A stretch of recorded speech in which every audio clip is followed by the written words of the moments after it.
this is my dad, and also one of my favorite songwriters. And Mm. yeah, I wanted to ask just a few questions about what your life of songwriting has been like, what your, you know, and just get into it. First Yeah. off,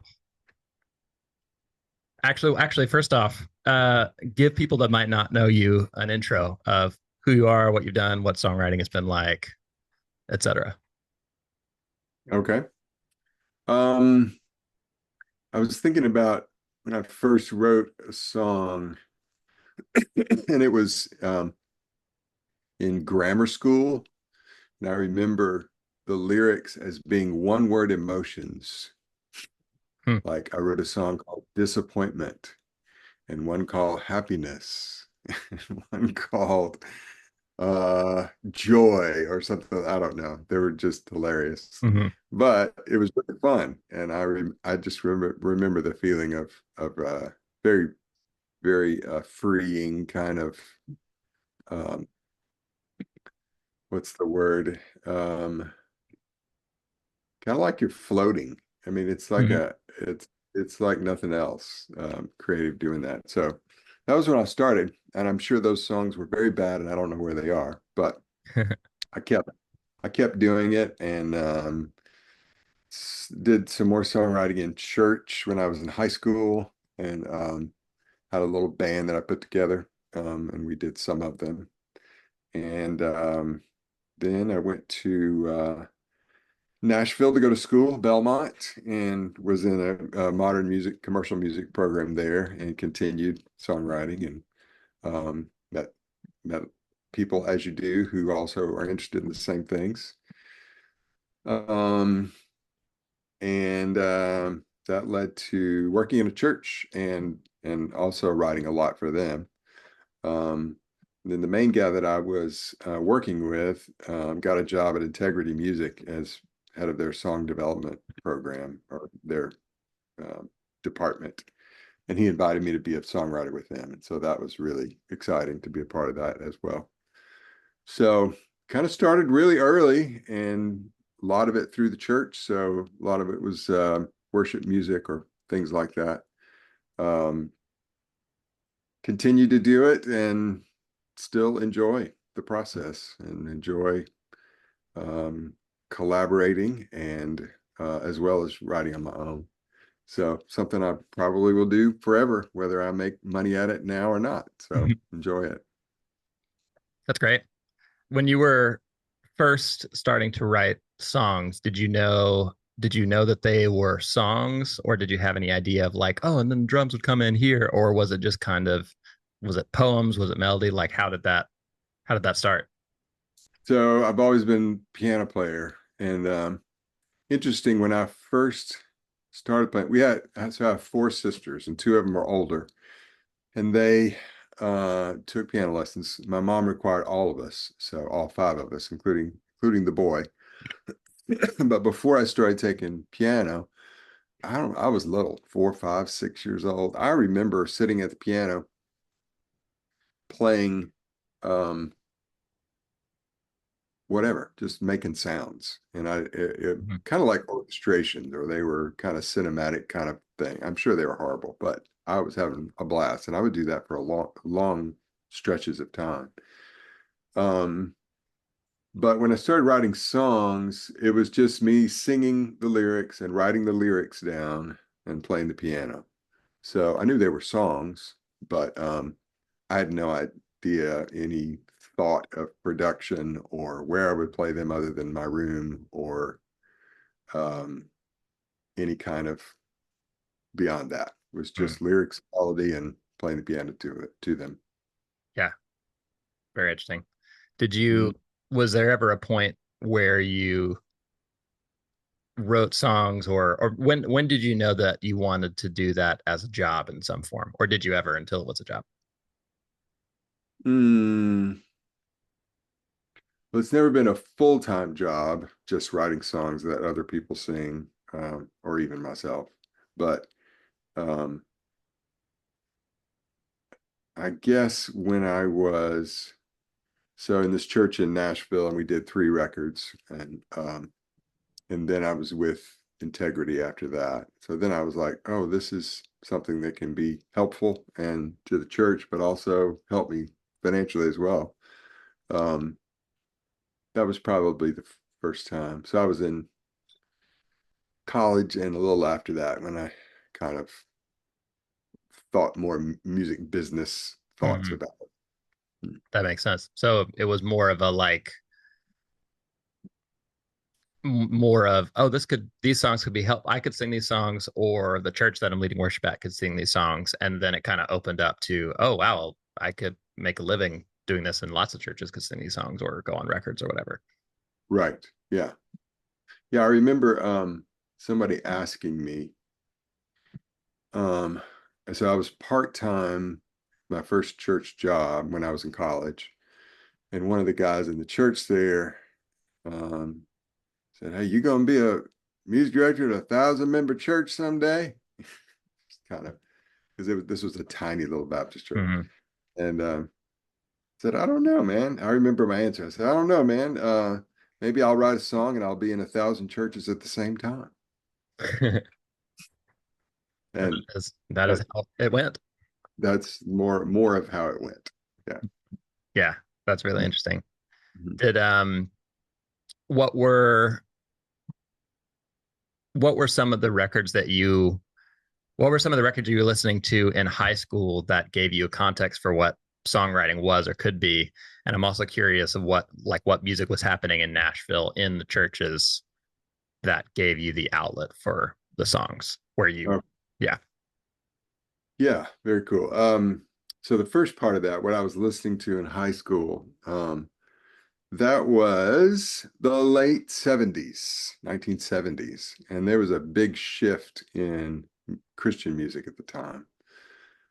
That was when the Jesus People music from California and um, people were using instruments other than an organ and a choir, Hmm.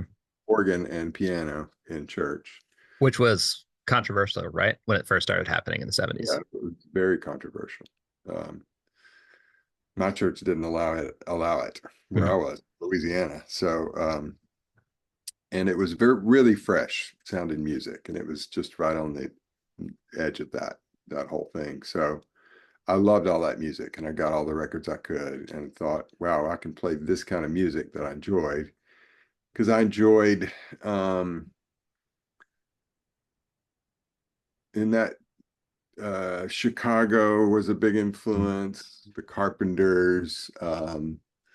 See what other I just just a discovered lot of the Carpenters record a couple of weeks ago in Nashville. And I was oh like, yeah. oh, this is where song structure comes from, Yeah, more or they less. were great, especially Karen. Hmm.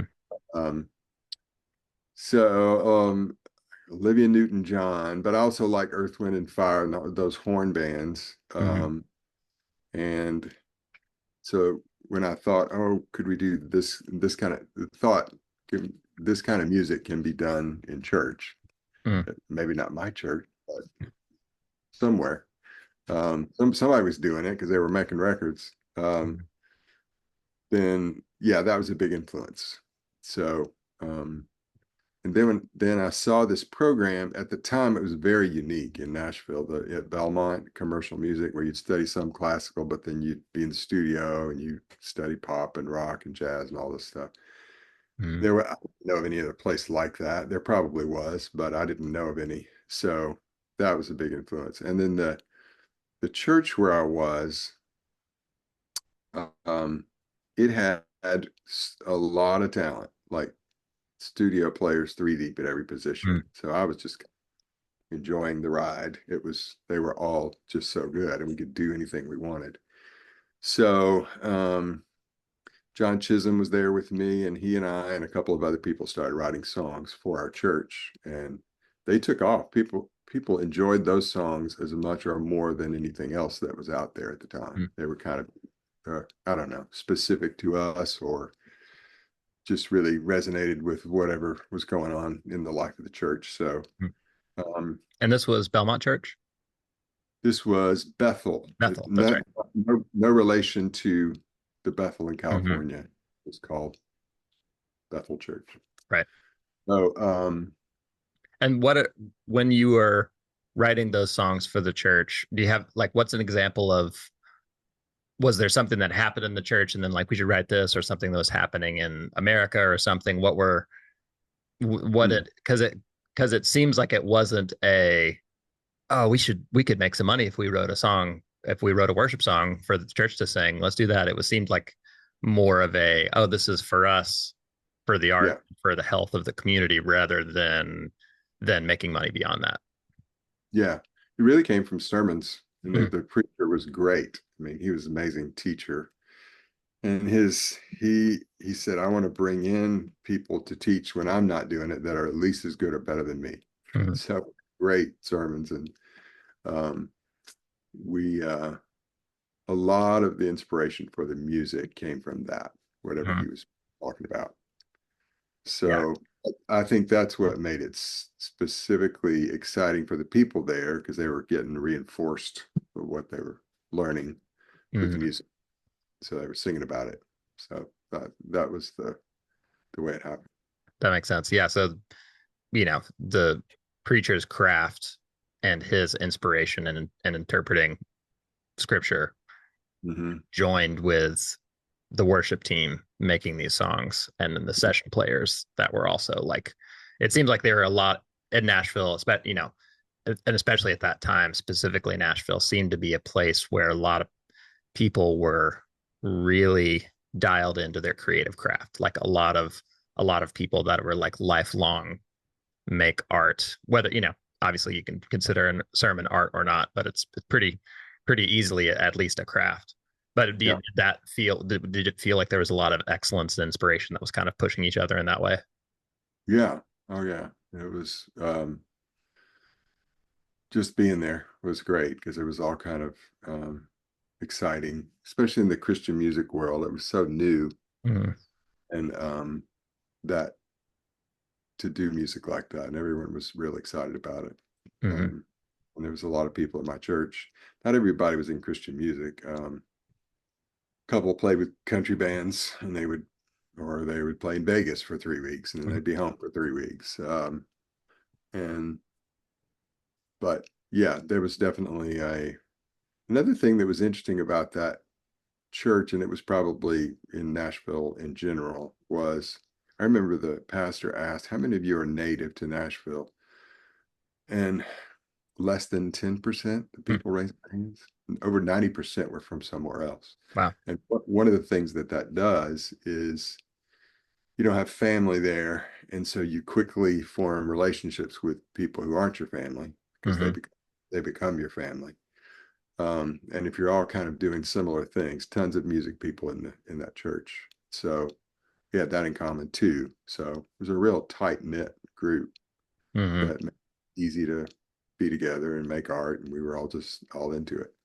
Yeah, that makes a lot of sense. Even from my time in Nashville, I definitely that definitely was a big factor. There wasn't a, some people, like I had some family close, but you guys weren't in Nashville, so there's a lot of Mhm. people were looking for that community to spend all their time with, Right. and also doing, kind of doing in the trenches with people that are trying to figure out how to do music for a living, or whatever Hmm. their craft was in Nashville. That's Yeah. really interesting. Right. What was what did it feel like for the songs that were organically a part of that community that you were writing to serve the community and this excitement and inspiration? What did it look like to go from that to a label, which was what it was in? Was it Integrity first that approached you guys because they were doing the like church initiative thing, or Oh, were about to? no, actually, first record we did, this guy from England, um, and the company is what is the name of that company? It's a publishing company now. But um, thank you. Kings. Yeah, Yeah. yeah, Kingsway. It was Yeah. Kingsway. Um, I just guessed because that's the Integrity publisher. That okay. sounds like it could have been from the UK. Yes. Very, very good. Kingsway. And the guy was in Nashville and talked to me. And what he was doing is, which is similar. This is interesting how Integrity and this company in UK. So they were doing a series of records called "Worshipping Churches of the World," Hmm. and they were all over the world that they would pick, and they would just take their masters. They wouldn't re-record the songs. They would just find these recordings that the churches were writing their own music, and it was a kind of an organic thing, and it was good, or at least a certain level of quality. They just release them, Hmm. uh, release the masters. And I think at the time, Warner Brothers was doing a Christian label, and they later got that one and the other two records that we did. So it was Hmm. Warner Brothers that released those. And They did. was Warner, was that around the time of Amy Grant and Brown doing the partnership with Warner, or was that a different thing? I don't know about that partnership, but it could have I think been. that was 80s, probably. Well, no. This was 80s that Hmm. I'm talking about. I'm talking Yeah, about mid 80s to late 80s. right. But yeah, Yeah. bigger companies are kind of realizing, oh, a lot of people is listening to this music from churches. Right. Could have been Hmm. that they were part of that. And then so they would just get these masters and they wouldn't re-record them, and they would just release them. Uh, and then Integrity was doing a similar thing. They were just trying to find songs that Hmm. were getting popular outside of a local one church. They would find the songs and try to and they would do their own recordings. But it was still kind of a um, detective thing where they would just go find these churches and go find these songs to record. Not so much artist driven in the beginning. Right. So Yeah. And was that, were there any songs? Was it, was it, did any of that feel strange, or did it only feel exciting to like, oh, more people can listen to these now? um, no, it was exciting because of all the hype that the church and the pastor, Hmm. what God's doing here, he's going to take all over the world, and look what he's Right. doing with music, same kind of thing. Yeah, Um, totally. Which would so they, make sense. And, when I hear stories about the Christian music industry, especially at that time, mhm. especially integrity music seems to be it was it it didn't seem to have a capitalistic focus. It seemed like oh, we should share this art with people, and that's our goal, and we can also get paid by doing that too. Yeah, there was definitely a newness like that when you first kind of do a new thing, Hmm. that it has its own energy and you don't have to prop it up so much. And tons of people are excited about it because it's new and fresh. Hmm. Yeah. What were what were some of the songs that you were writing or rather, what um let's see how to ask a question. Do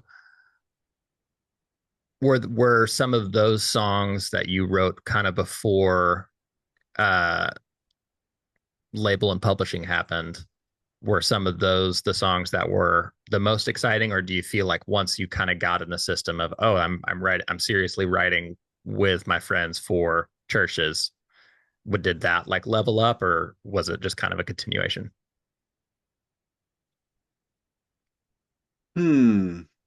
And maybe a better way to ask it is like, what are your favorite songs from that time, Uh, before or after integrity? I think the early ones were kind of special, Mm-hmm. and they were some on the first record was the most exciting. It was kind of amazing to sing Mm-hmm. some of those. Just the energy in the that we kept. It was a live recording, Mm-hmm. um, and just the energy of the church and everybody singing along. And I don't know, it was pretty special. Um, Now, when I was with Integrity later, um, the level of songwriting ability by all those guys and girls was really high. Mm-hmm. That because they were from all over the world too. There's about 20 of us or so. And so whenever we would get together and co-write, that was pretty awesome. Mm-hmm. Uh, yeah, that leveled up and leveled up my writing, and just the craft of songwriting Hmm. improved a lot. What are Um, what are some things that you feel like you learned from that season of being with like 20 really killing other writers working on this on the same thing? um, Having a great idea, um, and just not not just settling, but Hmm. really thinking about is this really great? Um, what did I learn? They were just so competent at understanding song structure, what's a good melody. Don't settle for let's keep working on this melody. Um, Not settling for a second verse that's just okay. And Hmm. I just pushed the excellence of it. And it was very rewarding to keep working on something, and then it happens and you say, oh, this is way better. I'm glad Hmm. we took our time and really worked on it. And um, just the putting in the hard work and the craft and the focus to make it as good as you can. And they had a lot of talent. It was just obvious that um, if you don't have talent, you can work as hard as you want, and it won't be great. But Hmm. being around a whole bunch of talented people like that was just really fun. Yeah. Where would those songs go once you and that crew worked on them? Would they go on artist records? Would they do the like remember the scripture memory thing was big? Like where how did Yep. those songs get to how did Integrity get those songs to people? So John Chisholm, my friend, was the song development manager, and he would, you'd send songs to him, Mm-hmm. and sometimes he would set up co-writing retreat kind of things where we would spend a couple of days together and just write as much as we could. Mm-hmm. But he was the first one to listen to them, and then he would share them with producers, and he was always communicating to us, okay, here's the focus of this record, here's the artist, here's their style. And then scripture memory recordings were very interesting. That was another thing. They would put out a record every 2 months, both the integrity records and um, the scripture memory ones did that too for a long Wow. time. Um, so um, we were just always sending in songs, and then he would give them to the producers and to the executive. Don Moen was the kind of the creative executive there, and he would always be involved as well. But that's how it was, and we'd funnel the songs to, and they would take them from there. Mm-hmm. Yeah. And so usually the artist was not in the room when you guys were writing. It was just writers. And it wasn't, there wasn't any recording going on when you guys were writing. It was just a bunch of people with instruments getting the songs. Yeah. Now, more and more, a good demo would help. Hmm. In the early days, if you're just super rough, they would hear something great. Or really, is the church loving this, and or multiple Hmm. churches singing this? That was the cue to them. But later, better demos helped them hear it better. Um, but yeah, no, the artists and that, when I was there, didn't write with the songwriters. Hmm. It was just here's listen to their style. Here's kind of what they're going for. This is the focus. Y'all send in a bunch of songs. Hmm. That's how it was. Yeah. Was or rather, what are some of your favorite songs from that time? Hmm. Um, some that I wrote with Chisholm. One called Our Heart that was more about missions, Hmm. and that was recorded by a guy first by a guy named Bob Fitz, who was does youth with a missions organization in he lives in Kona, Hawaii, or he did, and that's where their training was. But and that was the focus of, but that went far, and that was kind of an anthem for missions. That was a cool Hmm. song, good to be a part of. Hmm. Um, so there was a song, kind of the first one that I got recorded was by a guy named Ron Canoli, which is kind of an R&B focus um, song worship leader in Oakland, California. Mhm. And it's real aggressive, and it was kind of spiritual warfare using those kind of metaphors. And I was told that it was rejected 3 times Mhm. by integrity because it was too the metaphors were too militaristic. It wasn't meant to be that way. It was meant to be spiritual, not Mhm. we don't want to kill people and Right. shoot them, that kind of. But finally, he did it and he nailed it. I mean, his recording is great. Mhm. So that was a fun song. What's And the title of that one? Making War in the Heavenlies. So Mhm. yeah, war in the title kind of turns. Right. Do you feel like that was once it got cut and once somebody could interpret it correctly and Mhm. a great artist did it, do you feel like that helped the uniqueness of that of the like of the military metaphors help the song go a little bit more? Oh yeah. Mm-hmm. There's still people that didn't like it, but a lot of people loved it. It was very rocky and it sounded different.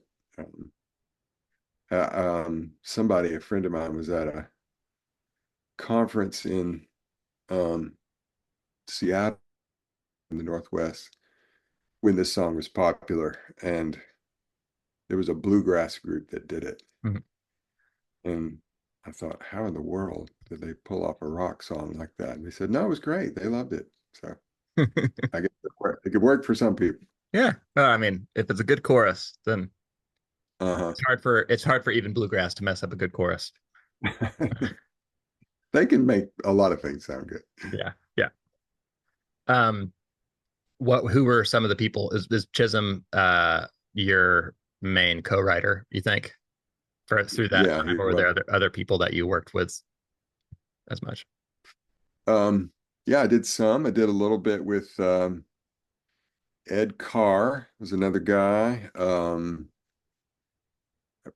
We wrote Claire Cloninger is another lady who actually lived down where I live now. Mhm. Um, I remember one time I was in a co-writing room and we didn't finish the song, but or it didn't go anywhere. But I was writing with John and myself and Paul Balash.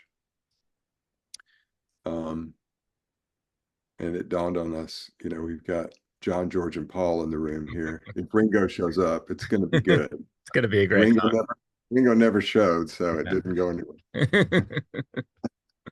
That's great. Well, hear the songs that Ringo wrote. You guys might have been better off anyway. Yeah. That's great.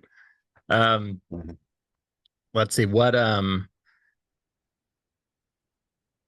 in that period of time did you ever feel yourself did you ever have to like creatively nourish yourself outside of these writing sessions, or were they just like really inspiring?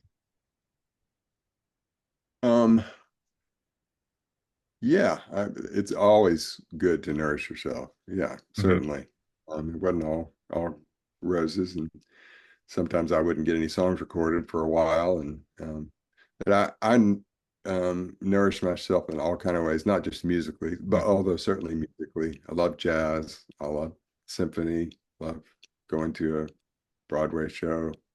Um, just listening to a lot of variety. Love um, movie soundtracks. John Williams is a hero of mine, and he's got his melodies and his things are Mm-hmm. just stellar.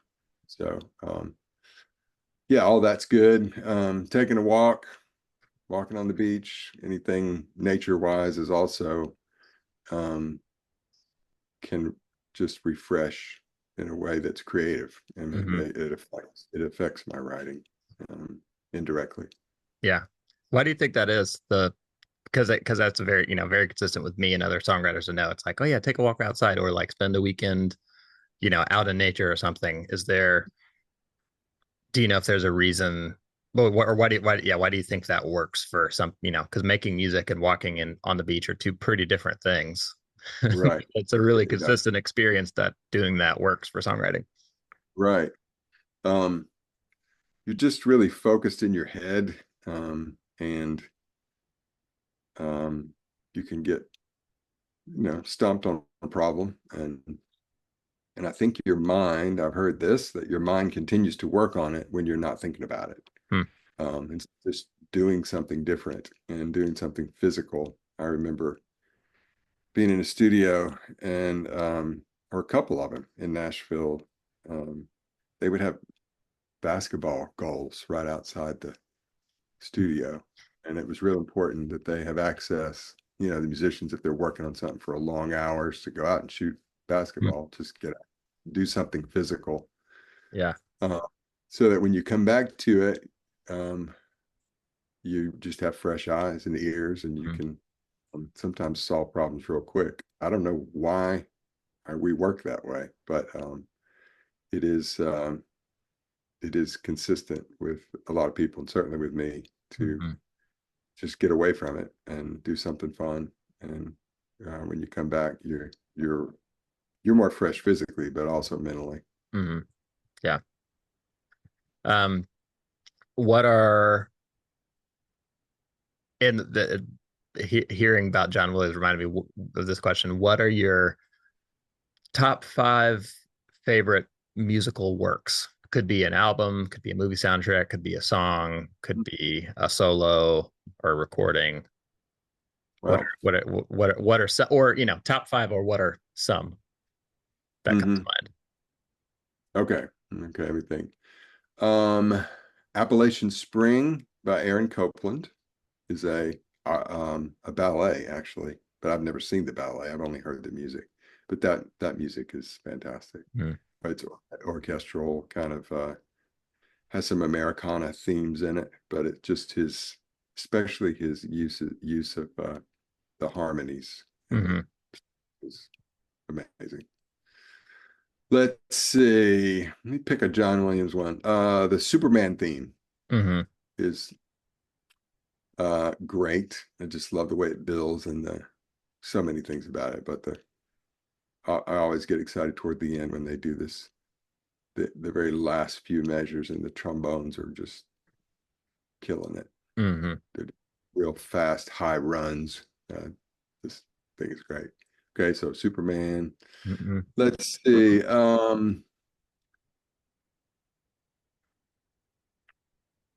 Probably my favorite pop song, or one of them, is "Yesterday" by the Beatles. Hmm.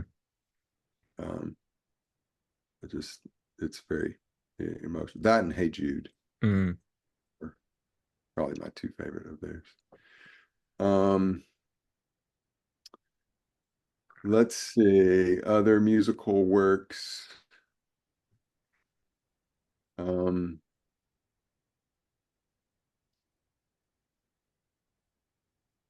Let me pick a hymn.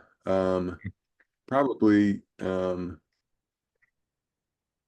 "When I Survey the Wondrous Cross," or "In Christ Alone," the new Getty one. That's Hmm. new, 20 something years old now, but for hymns, that's pretty new. Those are Newer great. than the other one for sure. Yeah. And pick another pop thing.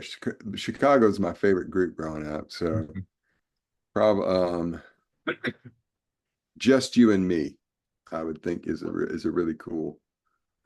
Peter Cetera's got and it's got great horn parts, a really great, interesting kind of jazzy breakdown where they don't sing for, I don't know, a minute and a half Mhm. and do this really weird saxophone stuff. I really like. Anyway, those Yeah. are some.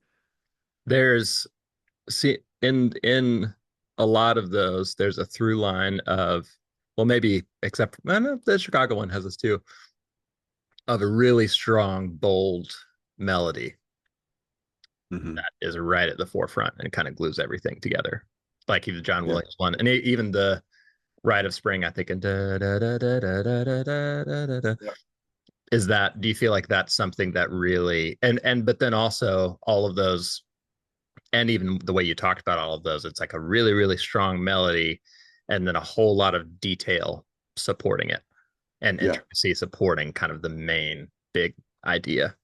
Yeah. You feel like that's something that like does that combo work really well for you when you know? Yeah. Oh, absolutely. I mean, even that the Hey Jude thing, it Mm-hmm. has all stuff building around it, especially the whole ending section. Mm-hmm. Um, and yesterday, it's great, but without the strings, it's not the same song to Yeah. me. That string arrangement is it's it's just what a quartet, I think maybe Yeah. um, something Yeah. like that. Close mic But strings. yeah, that really makes that song too. Yeah. Which Yeah, is you're right. yeah. Big strong melody and a lot of supporting, big supporting cast. Mm-hmm. Yeah. Do you um was that was that ever in your mind when you were, you know, when you're working on a song, are you thinking, let me get, are you thinking arrangement at all when you're, you know, where the kick and the snare is or whatever? Or are you thinking more, here's the strong melody and then we'll find stuff to support it later? Um, I'm not a great, I don't think that way when I'm writing so Mm. much. It's more feelings. Mm-hmm. Like there's a song that we recorded on the last Mightier that has Mm-hmm. a section going into the last chorus that comes way down, and but you hear this strong melody being played in piano, Mm-hmm. super quiet, and then it's a big chorus right after that. Right. That's that's a similar kind of feeling of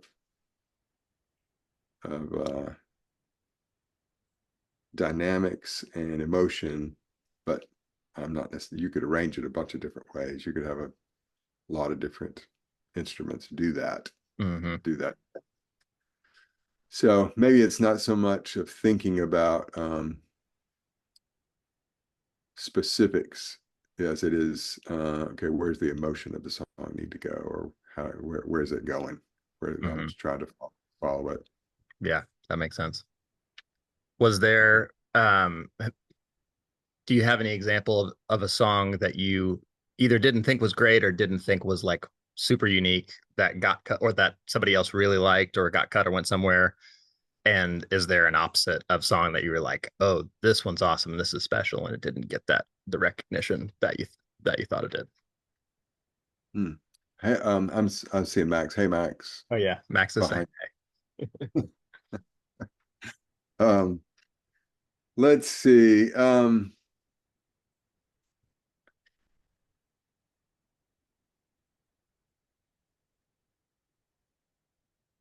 I mean, I don't know if I have examples of that. I'm always amazed though when I hear a song produced that I've mm, written.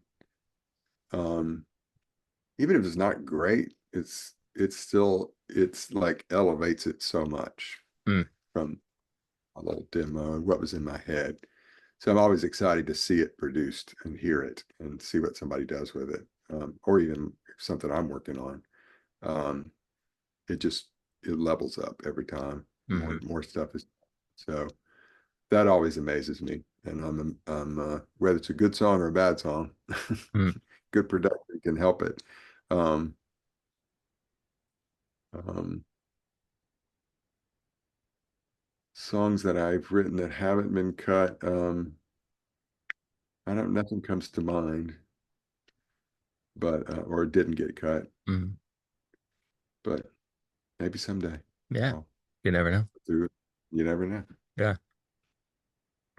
Let's see. Last couple questions. Mhm. Uh, what advice to songwriters or people starting the music industry or to worship leaders, people want to be creative? I know you guys just did a writing retreat at your house a little bit ago, so I'm sure, you know, you had some of those things to say. But yeah. Mhm. I would say don't try to not lose the joy of it Mm. and get so bogged down in. There's a lot of things you can get bogged down in. Mm-hmm. If you're trying to do it seriously, you can get bogged down in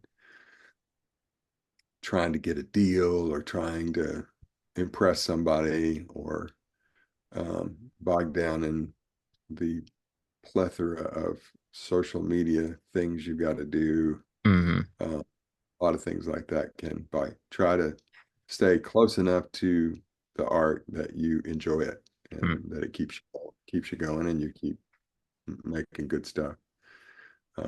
I would say let some of the other things go before you do that, before you lose that Hmm. Yeah. joy of it. Um, the other thing that I don't always do, but I need to do more of, and the songwriting retreat actually helped me, is to stay connected to do things with other people. Hmm. If you're just a solo singer-songwriter, try to get other people involved in what you do, whether that's writing or producing or even doing concerts with you. Can be It's just way more fun with people. In today's world, it's easy to do your little part. If you're recording, do Hmm. your little part, send it off instead of actually playing music with other people. Hmm. Um, so that's another thing that keeps you going. And I think I was just amazed at some of the songs we wrote, um, that none of us would have written by ourselves.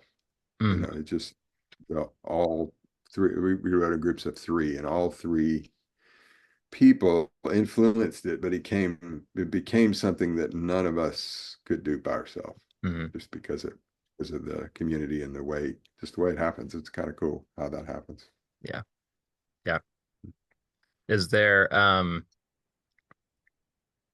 you spent a lot of time writing for the church specifically, and I feel like I've always admired your skill to be able to, whether it's worship leading or writing, it seems like you have a method to be able to kind of get out of the way and serve the congregation really well, which I think is a very important skill. And I think, at least from what I've seen, that's one of the mistakes that I think the Christian music industry made, um, in the last, you know, 20 years or so, that has not polluted it, but just, well, if nothing else, just made the music less good. Do you have any thoughts on that, or any advice of like how to get out of the way, either of the creativity and let like the inspiration shine, or a way to get out of the way and let the congregation like experience God, experience spirituality, and like add in their own way? But I'm curious about that, because that's something that whenever I'm writing, I'm always going, how can I get somebody to notice this or want to listen to this, um and like dig into the story I'm telling. And which is why writing for churches has always been so hard for me, because I feel like it's an opposite goal of like, how can I get how can I write something for a congregation to sing, not for me to sing or an artist to sing? Yeah. Curious if you have any thoughts or advice on that. Yeah. Well, one thing comes to mind is something I was told in my worship master's program that I was in. And the teacher said every church community has their own musical language. Hmm. They probably have their own theological language too and all Hmm. that. But as far as music goes, they have the songs and the style they like to do the most. Hmm. That makes the majority of them happy. And if they could just do that all the time, they'd be happy all the time. But there's a broad array of Christian music that's not in their wheelhouse. And she said the way to be successful is to stay in the wheelhouse most of the time, but be pushing them and go outside of it some and make them a little uncomfortable. Hmm. Maybe introduce them to something that's a little outside and because you've done so much in their wheelhouse, they trust you and they they think you're great and you're going to be, you're not going to be weird Hmm. all the time. So I try to do that. I try to be, and I feel the uncomfortableness, and I feel like, oh, this weird song. I don't know about this. I don't know about singing this song, but um, there's one particular song I remember. Um, it's from Africa, and part of it's in Swahili. And I remember teaching our Southern white church to sing Swahili. Um, was not an easy call the first time. It's one of their favorite songs now. I Hmm. mean, they love it. Not everybody. I would say 98% of the church Hmm. really love it. There's still a couple of people that are like, why are we doing this weird thing? But um, if you're never challenging them, you're never leading, and Mm, it's not good to just do the same thing all the time. yeah. Uh, so I would say, I mean, I think that translates to a singer-songwriter too.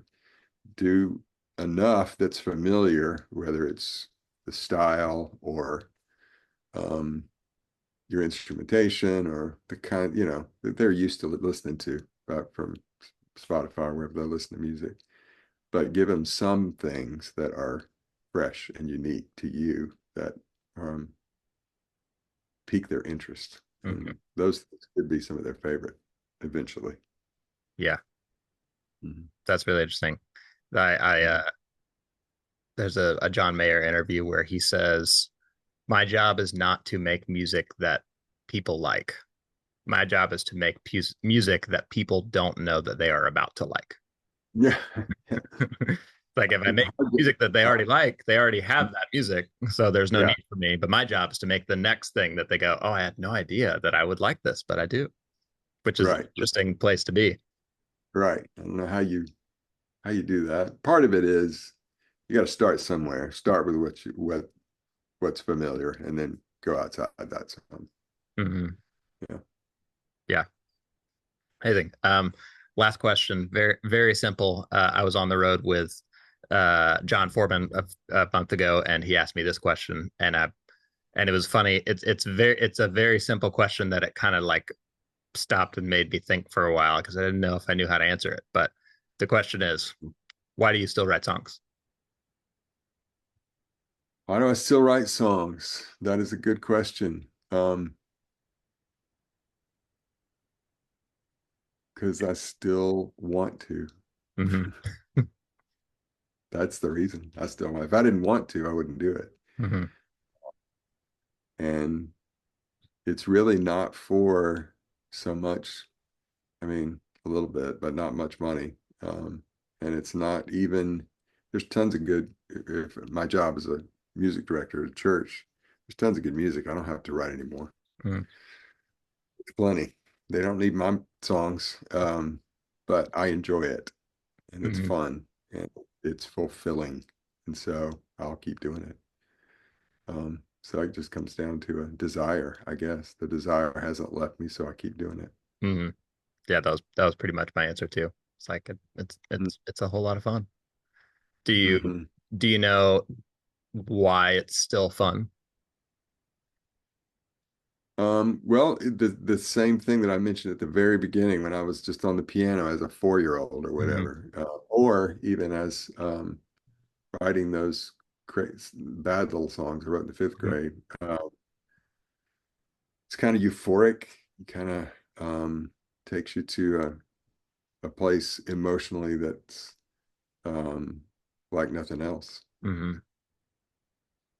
Yeah. It's it gets you outside yourself and it's exciting. I don't know how to describe it. How would you describe it? Right. Songwriting. Yeah. Mm. It's like I've compared it to fishing a lot. It's like yeah, if you're sitting and just casting your line out and you're not catching fish, fishing is not very fun and it's pretty boring. But Hmm. when you get a fish on the line, that's about the most fun you can have in your life of like, whoa, what this is so exciting. It's gonna happen. That's kind of how I feel about songwriting. It's like, all right, well, you're just kind of waiting and but then when you get something that's really exciting, it's like it's exhilarating and euphoric. Yeah. Yeah, that's funny. I was thinking of a friend of mine who is a fly fisherman and a singer-songwriter, and he got this little cabin beside this creek in Colorado, and he did it because he loves to fish so much. And he said he fishes almost every day. He said he goes out there, and he may just go 10 minutes and nothing. He comes back in, but every now and then he gets a lot of fish, like Mm-hmm. trout mostly. And he said, songwriting's like that. You got to always be putting your line out there. You never know when something's going to hit. So keep doing it. Yeah. David Bowie has a really good quote about songwriting or about why people create things. And he said, he says the reason I think people create or the reason he creates is to create is to make some sort of representation of your soul outside of yourself, so that then you can look at it and understand it and understand yourself. Oh yeah. I think that's true too. It's totally unconscious for me. I don't try Mhm. to think about that. Yeah. It's not like it's not like journaling where I'm writing about how I feel. It's indirect. Hmm. So yeah, you kind of create something and then you look back at it later and say, oh, I was processing this and I didn't even know it. Hmm. Yeah. I agree. Amazing.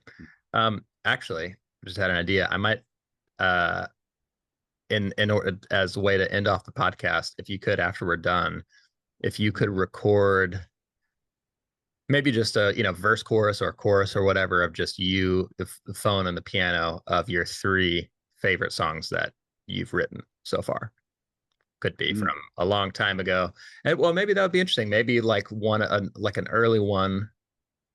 Um, let's see. I wonder how it could be interesting to do one for your artistry or early on or something that was for you, and then hmm maybe one uh that would be and then one that was co-written in that kind of season of a lot of writing for other artists, records and churches, and then maybe a newer one, unreleased or something you put out in the last few years or whatever, so or something like new that you're excited about, or one of the ones from Okay. the retreat. I think it'd be cool. Yeah. And Yeah. So like a verse and a chorus from yeah, each yeah, of yeah, those times. yeah. Okay. And then maybe Yeah, I can do that. talk a little bit about the song. This is why I wrote it. This is what was happening, and yeah, Yeah. yeah, Okay. Cool. that'd be great. Well, thanks Yeah. for appearing on episode one of a podcast that may or may not exist, but at the very Mm. least will be a YouTube video.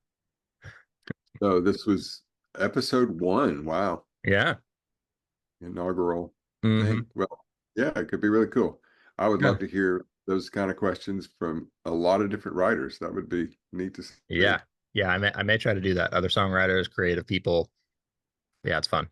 Hmm Yeah. Good. Very, Amazing. all right. Thanks for doing this. Love you a lot. I'll see Thank you you. at some point soon, at the very least, when we play our next gig in July. Yes. Yeah. Looking forward to that. Yeah. All right. Love See you. you. Thanks.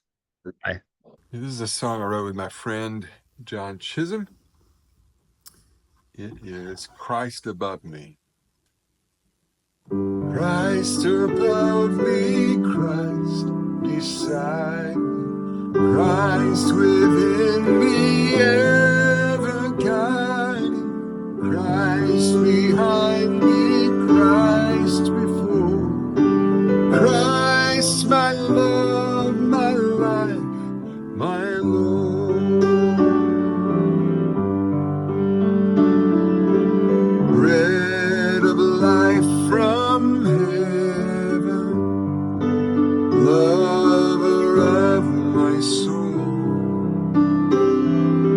peace of God so ever present, I surrender my control to Christ above me, Christ beside me, Christ within me, ever guiding, Christ behind me, Christ before, Christ my love, my life, my Lord.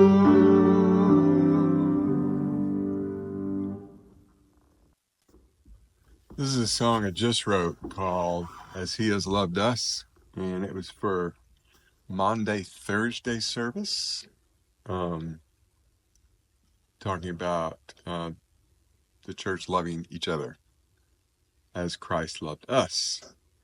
And so that's what this is. In compassion for the hurting, no matter who they are, including those the world has cast aside, by calling out hypocrisy, standing up for the oppressed, by loving all our neighbors as we do ourselves, as He has loved us, as He has loved us, as He has loved us. Let us love one another. Let us love one another.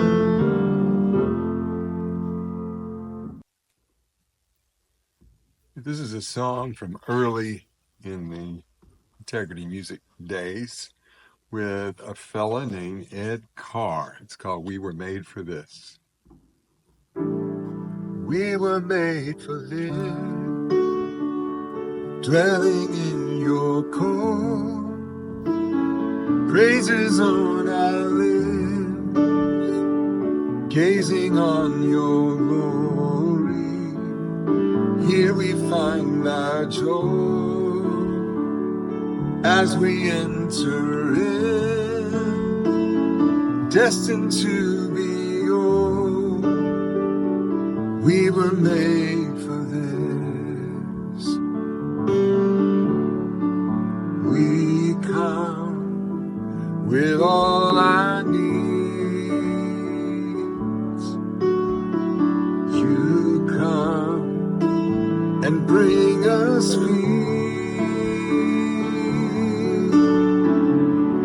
When we were fallen, you cleared the way.